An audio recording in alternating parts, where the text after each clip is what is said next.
ইরানকে ঘিরে আন্তর্জাতিক অঙ্গনে নতুন করে উত্তেজনা তৈরি করলেন যুক্তরাষ্ট্রের প্রেসিডেন্ট ডোনাল্ড ট্রাম্প। ইরানের সঙ্গে ব্যবসা করা সব দেশের ওপর 25% শুল্ক আরোপের ঘোষণা দিয়েছেন তিনি।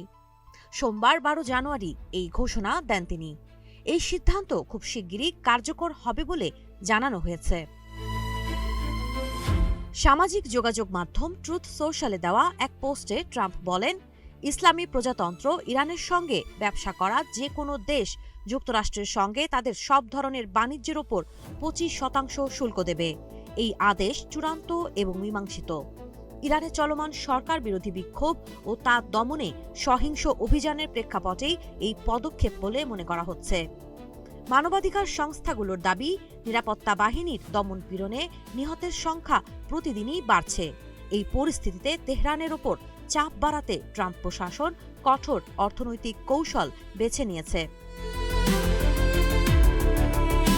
অর্থনৈতিক তথ্যভাণ্ডার ট্রেডিং ইকোনমিক্স জানাচ্ছে, ইরানের প্রধান বাণিজ্যিক অংশীদারদের মধ্যে রয়েছে চীন, তুরস্ক, সংযুক্ত আরব আমিরাত ও ইরাক। নতুন শুল্ক কার্যকর হলে এসব দেশের ওপরও বড় ধরনের অর্থনৈতিক প্রভাব পড়তে পারে। এর মধ্যেই হোয়াইট হাউস সম্ভাব্য সামরিক অভিযানের ইঙ্গিত দিয়েছে। প্রেস সেক্রেটারি ক্যারোলাইন লেভিট বলেন, টেবিলে থাকা একাধিক বিকল্পের মধ্যে বিমান হামলাও রয়েছে। তবে একই সঙ্গে কূটনৈতিক পথ পুরোপুরি বন্ধ হয়নি। ট্রাম্পের বিশেষ দূত স্টিভ উইটকফের মাধ্যমে ইরানের সঙ্গে আলোচনা চালু আছে বলেও জানান লেভিট।